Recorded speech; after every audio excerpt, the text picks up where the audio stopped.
Struggling to get responses from cold outreach? The secret isn't picking between cold emails, LinkedIn messages, or emails. It's actually just knowing how to combine them for maximum replies and scalable outreach. Hey everyone, my name is Cole, and today I'll break down these 3 channels across key factors to see which one works best. And stick around, because by the end, you'll have a proven system top sales teams use to blend all 3 for higher response rates and more book meetings. Ready to get started? Let's dive in. If no one replies, your outreach isn't working. So let's talk about reply rates. Cold emails typically get 1 to 10% response rates, but that depends entirely on how you craft your message. If you're sending generic, copy-pasted emails, expect to be ignored. But if your outreach is personalized and relevant, you'll see way better results. LinkedIn messages tend to perform a little better with reply rates between 5 to 20%. That's because LinkedIn inboxes aren't as flooded as email, and when a message comes from someone in their network, or even just someone with a credible profile and mutual connections, prospects are more likely to check it out. Then there's InMail, LinkedIn's premium messaging feature, which boasts the highest reply rate at 10 to 25%. Since fewer people use it, it stands out more in the inbox and feels a lot more exclusive. But before you start sending emails to everyone, there's a catch, and it's one that can make or break your outreach strategy. This brings us to our next section, follow-ups. All right, follow-ups are where the real magic happens in sales. Most prospects won't reply to your first message, which is why following up is non-negotiable. If you stop after just 1 or 2 emails, you're leaving deals on the table. Studies show that 95% of responses happen after the 7th follow-up. Compared to email, LinkedIn messages need fewer follow-ups to get a reply, typically within 3 to 4 messages. That's because LinkedIn is a warmer, more personal channel where prospects see your profile, mutual connections, and activity, making outreach feel less like a cold pitch and more like a natural introduction. Emails, however, come with a major limitation. You only get 1 shot. Unlike email or LinkedIn messages, you can't send a follow-up unless they respond. So if they ignore your message, that conversation is dead on arrival, making emails a risky but sometimes valuable tool for reaching busy decision makers. While emails may have a higher initial reply rate, the lack of follow-up opportunities makes them a gamble. If your outreach strategy relies on multiple touchpoints, email and LinkedIn messages give you far more flexibility to keep the conversation going. Getting a message delivered doesn't mean it's being read. If you don't get deliverability right, even the best written outreach won't reach your prospect's inbox. Cold emails are effective, but come with spam filter risks.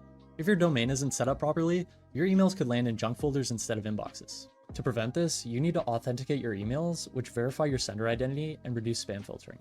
Tools like MX Toolbox or EasyDmark are a great way to start. Meanwhile, LinkedIn messages and emails always land in the inbox because they're sent directly through LinkedIn's platform. This makes LinkedIn a safer option for guaranteed deliverability, though it comes with a lower volume and stricter messaging limits. When it comes to outbound sales, speed and volume matter, but not all outreach methods scale the same way. If your goal is to reach as many prospects as possible, cold email is a clear winner, but only if done right. A single email account can send 150 to 200 emails per day. Multiply that across multiple domains, and you're contacting thousands of prospects per month with minimal effort. But sending too many emails too soon triggers spam filters and hurts deliverability. That's why email warm-up tools like Lemwarmth or MailReach are ideal, because they gradually increase volume while simulating engagement to protect your sender reputation. Now, LinkedIn messages are far more limited, with just 100 connection requests per week. Some teams borrow LinkedIn accounts or use fake profiles, but LinkedIn security is advanced, and suspicious activity can lead to account bans. Tools like GoLogin help create isolated browser profiles with unique proxies, reducing detection risk. But if you want a safer and more efficient approach, using automation tools like LGM allow you to connect real LinkedIn accounts to scale outreach without getting flagged. Finally, emails are the most restrictive. Sales Navigator users get 50 email credits per month, and once they're gone, you've either got to pay for more or wait until the next cycle. Unlike email, which scales up with multiple domains and warmed up accounts, emails are best for high-value prospects where direct inbox access justifies the cost. So depending on what you're looking to do, the best strategy blends all 3 channels, balancing reach, engagement, and cost efficiency for maximum success.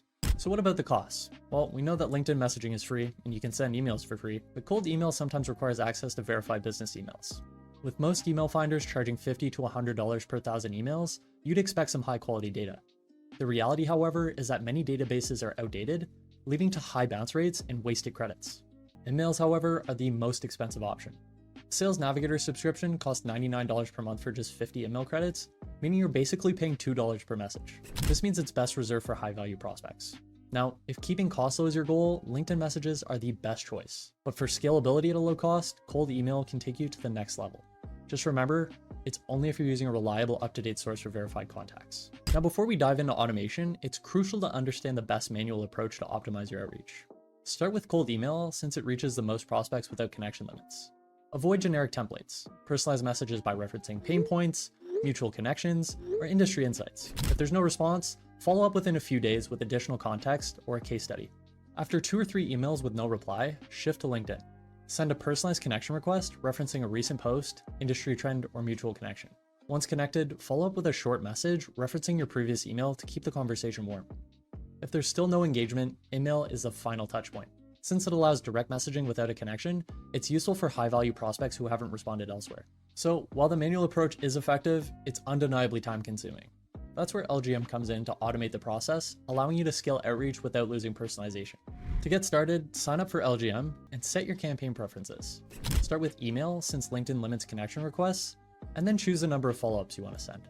LGM automates follow-ups based on engagement. If a prospect opens but doesn't reply, it sends a LinkedIn connection request. If accepted but unanswered, it triggers a follow-up message referencing the email. And guess what? As a final step, an email can be sent for direct outreach. So once you arrive at the campaign edit screen, you can confirm all your settings and customize the messaging for each phase of the outreach process. And once complete, launch your campaign. LGM's automation ensures that each lead moves through the right sequence based on real-time engagement data. And that's how you combine cold emails, LinkedIn messages, and emails to create a highly effective multi-channel outreach strategy.